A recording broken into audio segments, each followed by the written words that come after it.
Again foreign trade policy भी अगर order of importance के हिसाब से चले तो लेस इंपॉर्टेंट हो सकता है, एक क्वेश्चन आए, अगर आए तो ओके। चलिए, आई थिंक ओल्ड में पता नहीं इतना ही बड़ा चैप्टर है कि नहीं, बट पहले ये बहुत बड़ा चैप्टर हुआ करता था। अब इन्होंने वही जो जैसे एफडीआई में नहीं हमने आपको इंपॉर्टेंट मार्क कराया था, ऐसे ही एफटीपी में जो जो इंपॉर्टेंट था उन्होंने वही रख दिया है। ओके चलिए, फॉरेन ट्रेड पॉलिसी के बारे में समझेंगे। नाम से समझ में आ रहा है फॉरेन ट्रेड, यानी हम लोग यहाँ पर प्राइमरीली किसकी बात करने वाले हैं, इंपोर्ट एंड एक्सपोर्ट की। आपको पता होगा हमारी जो सरकार है वो इंपोर्ट और एक्सपोर्ट को एक्सपोर्ट को बहुत ज्यादा बेनिफिट्स देती है, ठीक है। तो सरकार क्या करती है कि हर 5 साल में एक पॉलिसी बना देती है कि एक्सपोर्ट को हम क्या क्या बेनिफिट्स देंगे, कौन कौन से एक्सपोर्ट्स अलाउड हैं, कौन कौन से टैक्स बेनिफिट्स मिलेंगे, इंपोर्ट के लिए क्या रूल्स हैं, क्या रेगुलेशंस हैं। हर 5 साल में ये पॉलिसी बनाई जाती है और इसी पॉलिसी को क्या कहा जाता है, फॉरेन ट्रेड पॉलिसी, ठीक है। तो हर बार नए रूल्स रेगुलेशंस आते हैं। फिलहाल जो पॉलिसी चल रही है वो एक्सटेंड हो के अभी वही चल रही है। अभी देखिए हम आपको बताएंगे कौन सी चल रही है। ये देखिए 15 से 20 वाली फॉरेन ट्रेड पॉलिसी 2015 से 2020। वैसे तो ये 2020 में खत्म हो जाती है, लेकिन ये ना हर 6-6 महीने में एक्सटेंड करते जा रहे हैं। तो जब तक नए 5 साल की पॉलिसी नहीं आएगी तब तक यही पॉलिसी चल रही है। Okay okay, India's foreign trade policy is a set of guidelines and instructions on matters relating to import into and exports from India। सिर्फ पहली लाइन पढ़ के हमको बताइए फॉरेन ट्रेड पॉलिसी किस पर्पस के लिए बनी है, इंपोर्ट एंड एक्सपोर्ट के लिए, ठीक है। कह रहे हमारे यहाँ जो इंपोर्ट होते हैं, जो एक्सपोर्ट्स होते हैं, उसके लिए गाइडलाइंस हैं, उसके लिए रूल्स एंड रेगुलेशंस बनाए हैं एफटीपी ने। It contains various policy decisions affecting the foreign trade, especially it contains export promotion measures and procedures involved in foreign trade। और कैसे एक्सपोर्ट को बढ़ावा दिया जाए और क्या बेनिफिट्स दिए जाएं एक्सपोर्टर्स को, ये सारी की सारी चीजें कहाँ लिखी होती हैं, एफटीपी में। अगले पैराग्राफ में लिखा हुआ है India's foreign trade policy has been formulated for 5 years at a time, यानी एक बार में ये कितने समय के लिए बनाई जाती है, 5 साल के लिए। ओके, जो ये एफटीपी पॉलिसी 15-20 वाली है, इसके मेन ऑब्जेक्टिव जो अभी चल रही है, ठीक है, 2015 से 2020 वाली यही पॉलिसी अभी चल रही है। जरा देखिए इसके ऑब्जेक्टिव्स क्या हैं। To provide a stable and sustainable policy environment for foreign trade, कह रहे हैं फॉरेन ट्रेड के लिए एक स्टेबल पोजीशन हो। फिर ये आपने अक्सर मोदी जी के मुंह से सुना होगा, है ना, make in India, digital India, skill India, कह रहे हैं एक्सपोर्ट के लिए इन सब चीजों का यूज किया जाए। To promote diversification of India's export basket, diversification of India's export basket मतलब ज्यादा एक्सपोर्ट करने हैं कि कम करने हैं, डाइवर्सिफाई, कह रहे हैं और भी ऐसी चीजें हैं जो हम एक्सपोर्ट कर सकते हैं, ठीक है। To create an architecture for India's global trade engagement, last में देखो लिखा है under the flagship of make in India. ये जब से गवर्नमेंट आई है मोदी गवर्नमेंट, तो इनका ऑब्जेक्टिव यही था ज्यादा से ज्यादा चीजें मेक इन इंडिया हो। मेक इन इंडिया अगर होंगी ज्यादा से ज्यादा चीजें तो ऑब्वियसली इंपोर्ट कम हो जाएगा और एक्सपोर्ट बढ़ जाएगा, ठीक है। तो ये कह रहे हैं इस ऑब्जेक्टिव को ध्यान में रखते हुए फॉरेन ट्रेड पॉलिसी बनाई गई है। And to provide a mechanism for regular appraisal in order to rationalise import and reduce the trade imbalances. अब देखो duration of foreign trade policy बता रहे हैं, यही हम आपको बता रहे थे। ये पॉलिसी बनी थी 2015 जो कि खत्म होने वाली थी 2020 में, लेकिन फिर देखो इसको एक्सटेंड करते चले जा रहे हैं। कह रहे हैं FTP 1520 which was scheduled to be replaced on 31 March 2021, however it was extended for 6 months। ये 6 महीने के लिए एक्सटेंड हुई तो 30 सितंबर 21 तक यही चली, which was further extended till 31 मार्च 2022, ये भी निकल गया, ठीक है। dated 28 September, the existing foreign trade policy which is valid up to 31 March 2022 is again extended up to 30th September, ये भी निकल गया अभी, ठीक है। आगे देखो which was valid till 30th September has been further extended for a further period of 6 months with effect from 1st October, यानी जैसे ही 30 सितंबर खत्म हुआ 1st अक्टूबर से फिर से 6 महीने के लिए एक्सटेंड हो गई। इसलिए आप अभी ये पढ़ रहे हो, समझ में आया। अगर ये खत्म हो चुकी होती तो पुरानी वाली पढ़ने का क्या यूज था, नई पॉलिसी आ गई होती। लेकिन नए 5 साल की ये पॉलिसी बना नहीं पा रहे हैं, या you can say they are satisfied with the provisions of this policy, तो ये इसलिए उसको 6-6 महीना एक्सटेंड करते चले जा रहे हैं। क्लियर? तो कुल मिला के आपको ये बताना चाह रहे थे कि अभी हमारे ऊपर जो फॉरेन ट्रेड पॉलिसी लागू है वो कौन सी वाली है, 2015 से 20 वाली। ये टॉपिक समझ आ गया कि है क्या? अच्छा, अब आइए, export should not merely a function of marketable surplus but should also reflect an enhancement of economic capacity. Foreign trade policy envisages, mark कर लेना ये लाइन भी, कह रहे एक्सपोर्ट सिर्फ इसलिए ना हो कि हमें सरप्लस आए, कह रहे एक्सपोर्ट से हमारी इकोनॉमिक कैपेसिटी और हमारी कंट्री का डेवलपमेंट भी होना चाहिए। ओके, ये लाइन कमेंट में आ सकती है, बिल्कुल ऐसा लग ही रहा है कि आएगी, है ना? ये लाइन आ जाएगी, export should not merely a function of marketable surplus but also reflect enhancement of economic capacity, comment with respect to foreign trade policy. तो इसमें आपको ये पॉइंट्स लिखने होंगे जो डब्बे बने हुए हैं। ओल्ड में है फॉरेन ट्रेड पॉलिसी इनवाइसेजेस। अब देखो, फॉरेन ट्रेड पॉलिसी सिर्फ सरप्लस के लिए नहीं बनी है, इन सारे कामों के लिए भी बनी है। अब बताओ फर्स्ट पॉइंट क्या है? Employment creation. ठीक है, सबसे पहला क्या हो गया? एम्प्लॉयमेंट क्रिएशन के लिए भी बनी है foreign trade policy.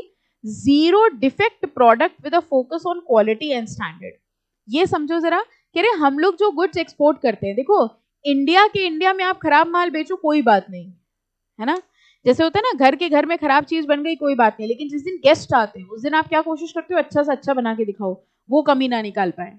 Similarly India के अंदर आपने माल बेचा, डिफेक्टिव हो गया कोई बात नहीं, लेकिन कोशिश ये की जाती है एक्सपोर्ट में जो हम गुड्स भेजें उसकी क्वालिटी अच्छी हो। वरना आप सोच के देखिए, हमने एक्सपोर्ट में गुड्स भेजे और वहां की कंट्री कह रही है क्या खराब क्वालिटी का माल बेचा है, वो ये नहीं कहेंगे कि मैन्युफैक्चरर ने खराब क्वालिटी का माल बेचा है, वो पता है क्या कहेंगे? इंडिया से खराब क्वालिटी का माल आया है। ओके, इससे इंडिया की इमेज इफेक्ट होती है। तो ये कह रहे हैं फॉरेन ट्रेड पॉलिसी का ऑब्जेक्टिव ये है कि हम जीरो डिफेक्ट प्रोडक्ट भेजें उनको, कोई डिफेक्ट ना हो, क्वालिटी बहुत अच्छी हो, स्टैंडर्ड बहुत अच्छा हो। A stable agricultural trade policy encouraging import of raw material where required and export of processed product. कह रहे हमारा ऑब्जेक्टिव ये होता है हम रॉ मटेरियल इंपोर्ट करें लेकिन बना बनाया प्रोडक्ट एक्सपोर्ट करें। ये बात समझ में आई? हमने रॉ मटेरियल इंपोर्ट किया, उससे अपने यहाँ मैन्युफैक्चरिंग करी, मैन्युफैक्चर करके फाइनल प्रोडक्ट बनाया और फाइनल प्रोडक्ट हम एक्सपोर्ट करें, इसी में तो हमारा फायदा है। Okay, exactly. तो ये कह रहे हैं कि हमारा ऑब्जेक्टिव ये होना चाहिए कि हम रॉ मटेरियल को इंपोर्ट करें और प्रोसेस्ड प्रोडक्ट को एक्सपोर्ट करें। ओके, फोर्थ कह रहे हैं हमारा ऑब्जेक्टिव होना चाहिए focus on higher value addition and technology infusion. हम जो चीजें एक्सपोर्ट कर रहे हैं उसमें हम बेटर टेक्नोलॉजी यूज करें, अच्छी टेक्नोलॉजी के प्रोडक्ट्स यूज करें।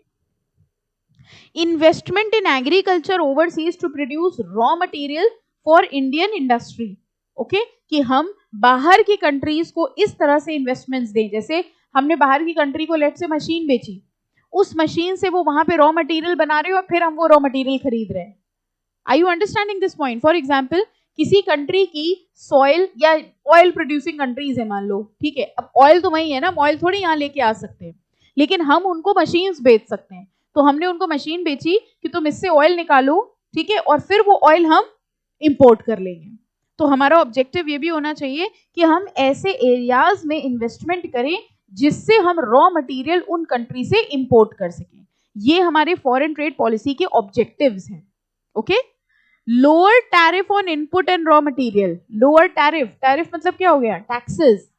कह रहे हैं कोशिश ये करें कि जो हम रॉ मटेरियल लेके आ रहे हैं उनमें कम टैक्सेस लगें। And development of trade infrastructure and provision of production and export incentive. आप देखिए कितने ट्रेड फेयर लगते हैं हमारे देश में, देखा है? ट्रेड फेयर लगते हैं, एक्सपोर्टर्स की मीट होती है, ठीक है।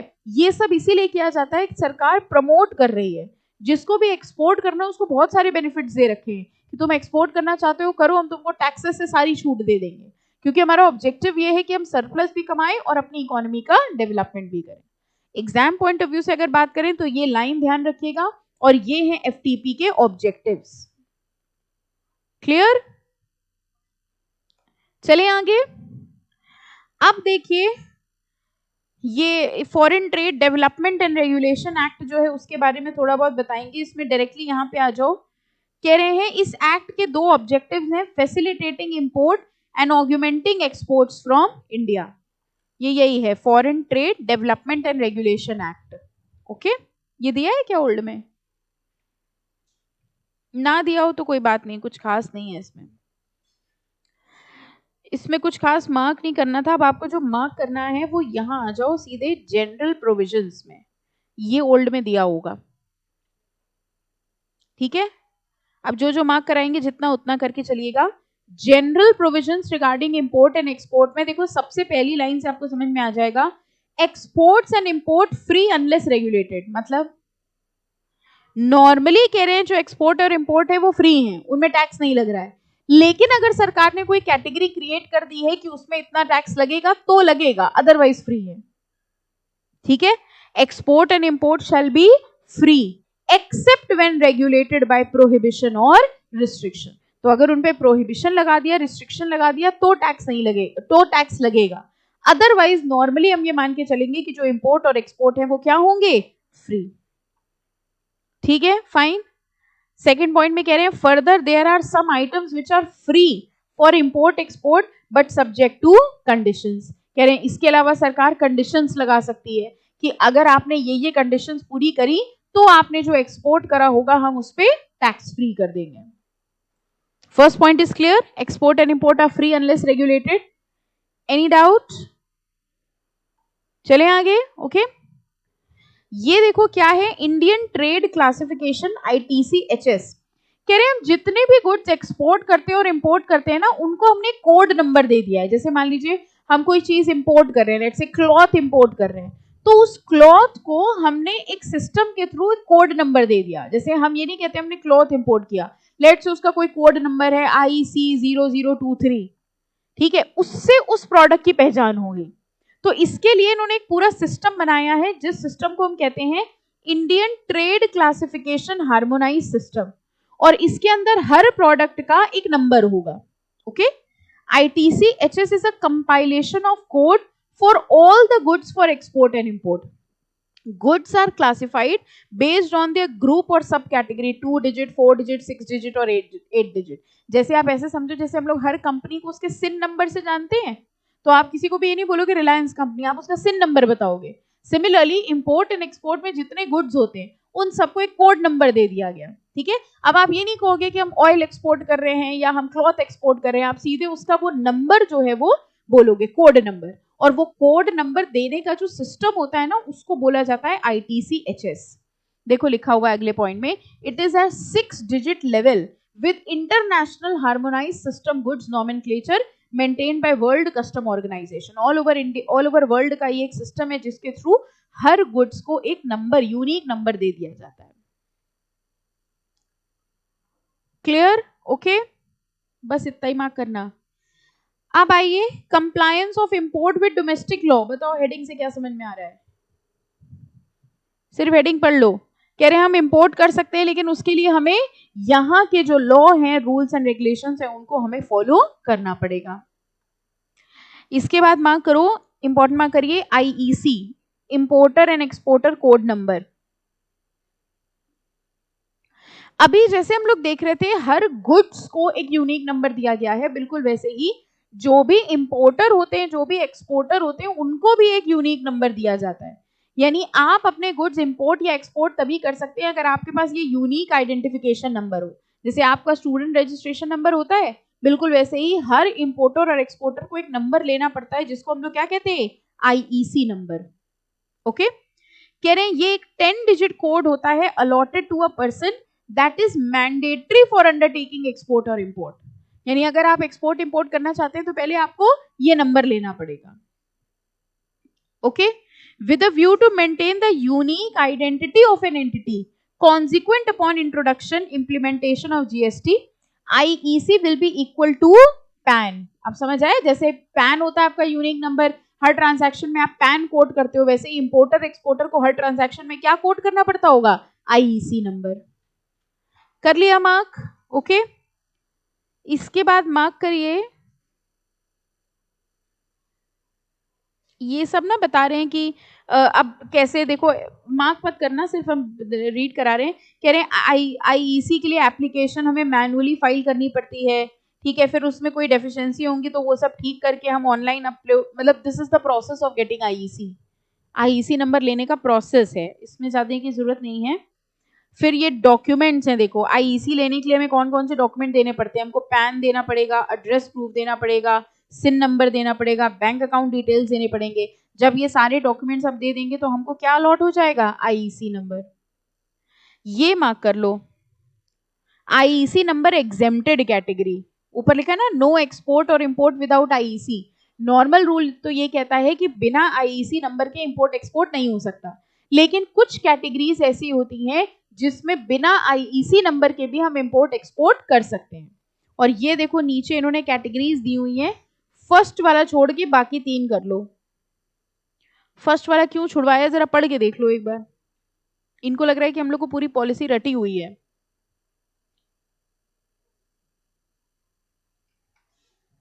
ठीक है, वैसे ही ये हमारा एरिया नहीं है, आप खुद सोचो ना, कंपनी सेक्रेटरी को इससे क्या लेना देना है। वैसे ही एडिशनल पढ़ा रहे हैं, उसके बाद कह रहे हैं नहीं तुम्हें एक्सपर्ट नॉलेज होनी चाहिए, तुम्हें ये पता होना चाहिए कि clause 3 sub clause 1 except sub clause E and L and exporters covered under 3(2) except sub clause I and K और foreign trade exemption from application rules order 1990, ये तुम्हें आता होगा। कंपनीज एक्ट के तो इतने सेक्शन आते नहीं है ना, और ये कोर्स में भी नहीं है। एनीवेज नीचे के तीन पढ़ो, समझ आ जाएंगे। सेकंड आ गया मिनिस्ट्री और डिपार्टमेंट ऑफ सेंट्रल और स्टेट गवर्नमेंट, मतलब अगर सेंट्रल गवर्नमेंट या स्टेट गवर्नमेंट इंपोर्ट या एक्सपोर्ट कर रही है तो उसको आईसी नंबर लेने की जरूरत नहीं है। सेकंड कह रहे पर्सन इंपोर्टिंग और exporting goods for personal use not connected with trade, हम बिजनेस नहीं कर रहे, हमने बाहर से कोई सामान खरीदा है अपने पर्सनल यूज के लिए, वो इंपोर्टिंग थोड़ी ना हुई, उसके लिए हमें आईसी नंबर लेने की जरूरत नहीं है। और कह रहे हैं कि अगर हम नेपाल म्यांमार से इंडो म्यांमार बॉर्डर के थ्रू कुछ ले रहे हैं जिसकी वैल्यू 25,000 से ज्यादा की नहीं है तो हमें आईसी नंबर लेने की जरूरत नहीं है। चले आगे, ओके, आईईसी मार्क कर लिया, सफिशिएंट, ओके। चलो अब आइए, अगली पॉइंट ये मार्क करिए, mandatory documents for export and import of goods from into India. Okay, सबसे पहली चीज ये मार्क करनी है कि अगर हमें गुड्स एक्सपोर्ट करने हैं तो हमें कौन कौन से डॉक्यूमेंट्स चाहिए। Mandatory documents required for export of goods from India, अगर हम यहां से गुड्स बाहर भेजना चाहते हैं तो हमें कौन से डॉक्यूमेंट्स लगाने पड़ेंगे। पढ़िए, फर्स्ट क्या है, कह रहे हैं बिल ऑफ लेडिंग, या आप अगर एयरप्लेन से भेज रहे हो तो एयरवे बिल, ट्रक से भेज रहे हो तो लॉरी की रिसिट, रेलवे से भेज रहे हो तो रेलवे रिसिट, पोस्ट से भेज रहे हो तो पोस्टल रिसिट।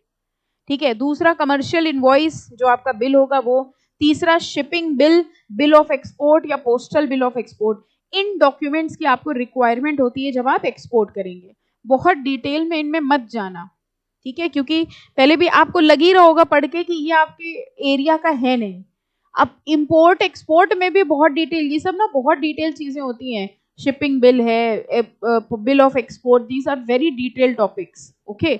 ये जनरली फाइनल लेवल पे कवर होता है, अगर होता भी है तो, ओके। अब तो आपके फाइनल से भी हटा दिया है इन्होंने, बट यहाँ उन्होंने कहा थोड़ा थोड़ा दे दें, एग्जीक्यूटिव वाले बच्चों को सब आना चाहिए, है ना, कुछ आए ना आए ये सब थोड़ा थोड़ा पता होना चाहिए, इसलिए, और विद द एक्सपेक्टेशन कि आप ये याद रखेंगे।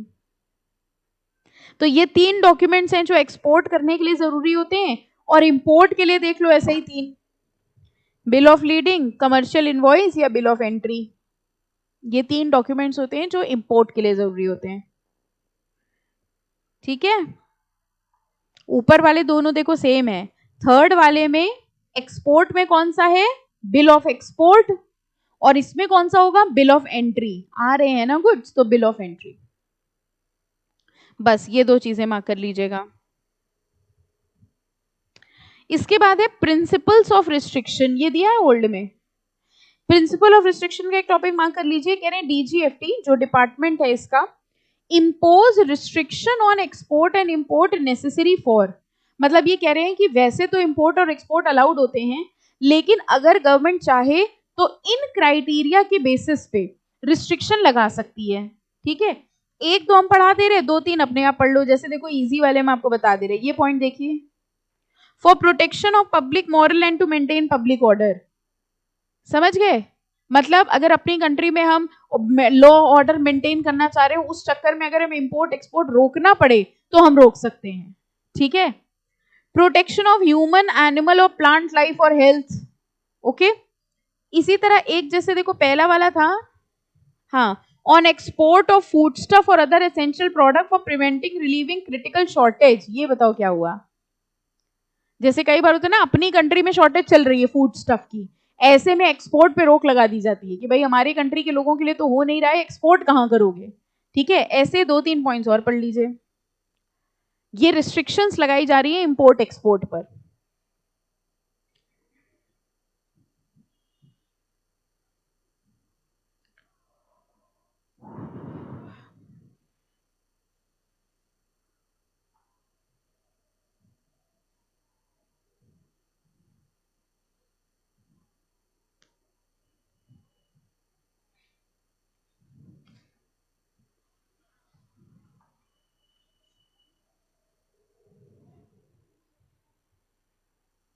कोई डाउट? हाँ बेटा, हाँ हाँ, मोर देन सफिशिएंट है, कोई भी 5 कर लीजिए। ओके, इजी इजी छोटे छोटे वाले कर लेना। जैसे देखो उसका एक अगला गोल्ड एंड सिल्वर वाला भी है, आप कह रहे हैं वही तो हमने भी ढूंढे हैं छोटे छोटे, है ना?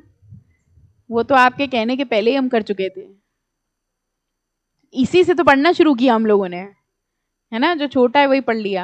एनीवेज, अच्छा, वेरियस स्कीम, आप कह रहे हैं फॉरेन ट्रेड पॉलिसी के अंदर कुछ अलग अलग स्कीम्स हैं जो इंपोर्टर एक्सपोर्टर्स के लिए बनाई गई हैं, वो क्या क्या हैं? सबसे पहले देखो, ओल्ड में है ये RODTEP, नहीं है ओल्ड में? RODTEP नहीं है, मैं लग रहा था नहीं होगा। देखो नई स्कीम है, थोड़ा बस नाम से ज्यादा कुछ मार्क नहीं करना, नाम समझ लीजिए स्कीम का, रेमिशन ऑफ ड्यूटी और टैक्सेस ऑन एक्सपोर्ट प्रोडक्ट। नाम से बताओ क्या स्कीम है? रेमिशन of duties on taxes on export products, यानी जो गुड्स हम लोग एक्सपोर्ट कर रहे हैं उन पे जो ड्यूटीज हैं वो रेमिट कर दी जाएंगी, छोड़ दी जाएंगी। This scheme has been introduced by the government of India by making amendment in the foreign trade policy. The scheme has been introduce, बस 2-2, 4, 3-3 लाइनें हर स्कीम की मार्क कर लेंगे, अगर शॉर्ट नोट आ गया किसी स्कीम पे तो आपके लिखने के लिए हो जाएगा। The scheme has been introduce with an objective to neutralise the taxes and duties suffered on exported goods which are otherwise not credited or remitted or refunded in any manner and remain embedded in the export good। कह रहे हैं normally तो हम जो भी goods export करते हैं, ठीक है, उनमें कहीं ना कहीं से हमको टैक्स की छूट मिल जाती है। अभी हम लोग आगे बहुत सारी स्कीम्स पढ़ेंगे, हर स्कीम के अकॉर्डिंग अगर आप गुड्स एक्सपोर्ट कर रहे हैं तो किसी ना किसी तरह से आपको टैक्स की छूट मिल जाती है। ये स्कीम बनाई गई थी कि अगर बाई चांस आप किसी स्कीम में नहीं आ रहे हो और बाई चांस आपके गुड्स एक्सपोर्ट हो रहे हो और उसमें टैक्स की छूट आपको नहीं मिली, तो इस स्कीम में मिल जाएगी।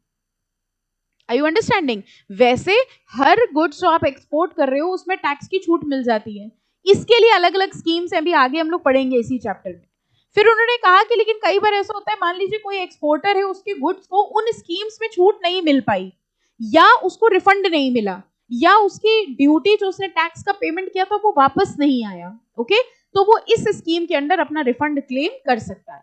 नॉर्मली होता क्या है, देखिए ऐसा नहीं है, टैक्स से छूट किस तरह मिलती है, जैसे हम गुड्स एक्सपोर्ट कर रहे हैं तो टैक्स तो लगेगा, बस वो टैक्स मेरे पास वापस आ जाता है।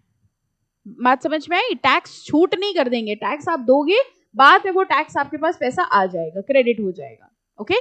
तो ये कह रहे हैं this scheme has been introduced with an objective to neutralise the taxes and duties suffered on exported goods which are otherwise not credited or remitted or refunded and remain embedded in the export goods। जो अगर अभी तक refund नहीं हुई है, remit नहीं हुई है और अभी तक आपके एक्सपोर्ट के गुड्स में वो ड्यूटी लग रही है, तो इस स्कीम के अंदर आपको उन गुड्स पे भी छूट मिल जाएगी।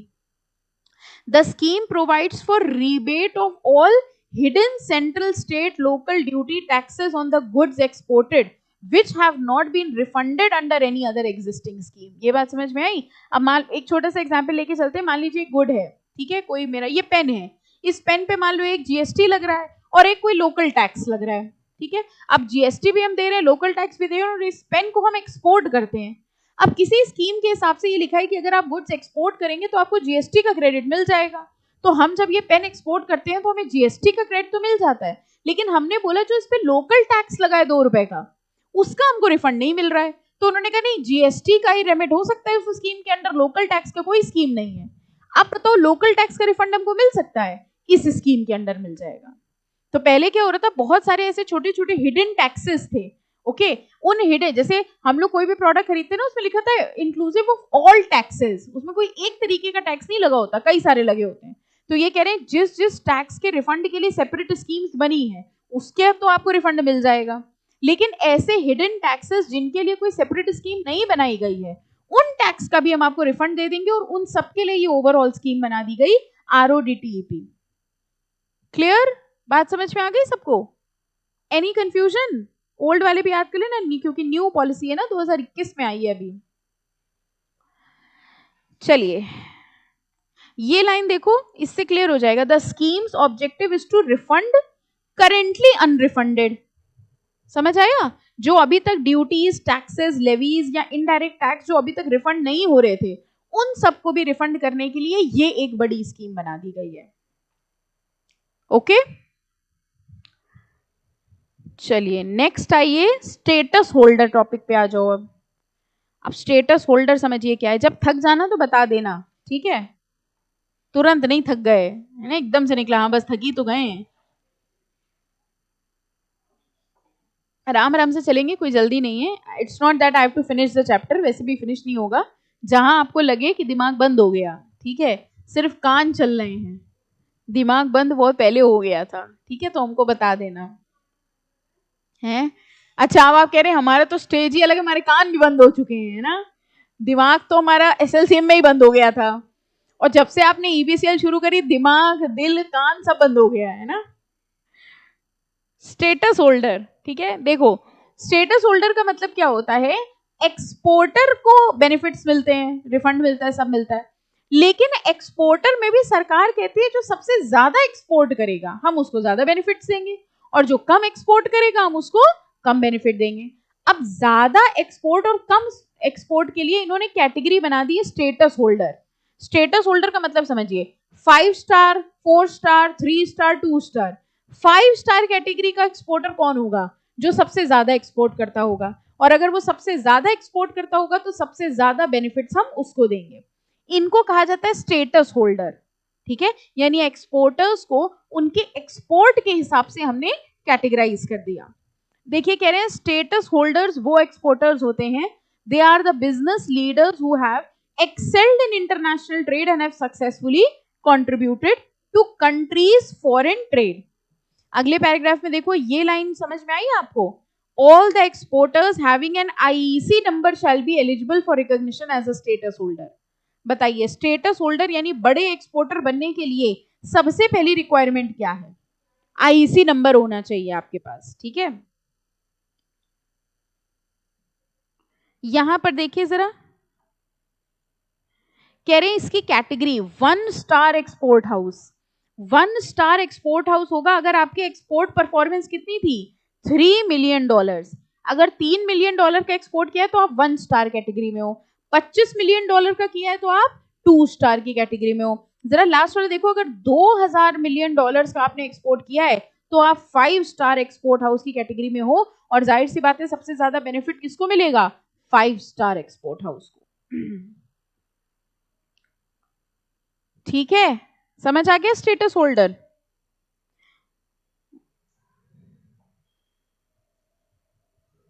बस ये मत करना, ये मार्क कर लो बस, एक प्रिविलेजेस ऑफ स्टेटस होल्डर। अब इनको फायदा क्या मिलेगा, बस 2-3 पॉइंट्स इसमें भी मार्क करेंगे, ठीक है।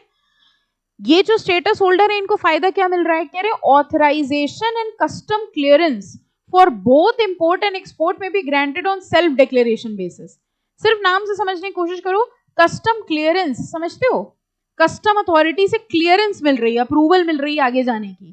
कह रहे हैं बाकी सबकी तो चेकिंग होती है, सब करा जाता है तब क्लियरेंस मिलती है, लेकिन ये जो बड़े स्टेटस होल्डर्स होते हैं इनकी कोई चेकिंग नहीं होगी, सिर्फ इनसे डिक्लेरेशन मांग लिया जाएगा, तुम बता दो तुम्हारे कितने गुड्स हैं, तुमने जो बता दिया हम उसको सही मान लेंगे और तुमको हम अप्रूवल दे देंगे। ये फायदा हम तुमको सिर्फ तब देंगे कब, अगर तुम बड़े स्टेटस होल्डर हो, यानी तुमने बहुत ज्यादा एक्सपोर्ट किया है। तो नॉर्मली जो भी गुड्स एक्सपोर्ट करता है उसका पूरा क्लियरेंस का प्रोसीजर होता है, तब गुड्स जो है वो पोर्ट से बाहर निकाले जाते हैं, लेकिन इनको हम बेनिफिट ये दे रहे हैं कि आपको सेल्फ डिक्लेरेशन बेसिस पे ही ऑथराइजेशन मिल जाएगा। और भी देख लो छोटे छोटे, एक ये देख लो ई वाला, कह रहे हैं जो 2 स्टार और अबव एक्सपोर्ट हाउसेस होते हैं, they shall be permitted to establish export warehouse. मतलब समझ गए, कह रहे हैं अगर 2 स्टार या उससे बड़ी कैटेगरी के हैं तो हम आपको परमिशन दे रहे हैं, आप वहीं पोर्ट पे अपना एक्सपोर्ट वेयर हाउस बना सकते हैं, क्योंकि आपको इतना ज्यादा अमाउंट एक्सपोर्ट करना होता है तो आप वहीं पर अपना वेयर हाउस यानी अपने गोडाउन बना सकते हैं। ये बेनिफिट बाकियों को नहीं मिलता है।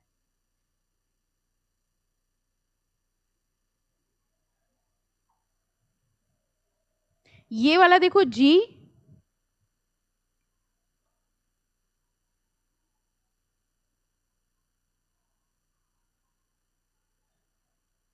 जी क्लियर है, क्या मतलब हुआ?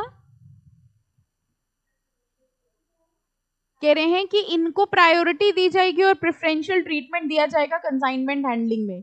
यानी अगर मान लो 5 स्टार वाले का कोई कंसाइनमेंट है और 1 स्टार वाले का है, या एक ऐसे का है जिसका कोई स्टेटस होल्डर नहीं है, तो पहले किसका कंसाइनमेंट जाएगा? 5 स्टार वाले का।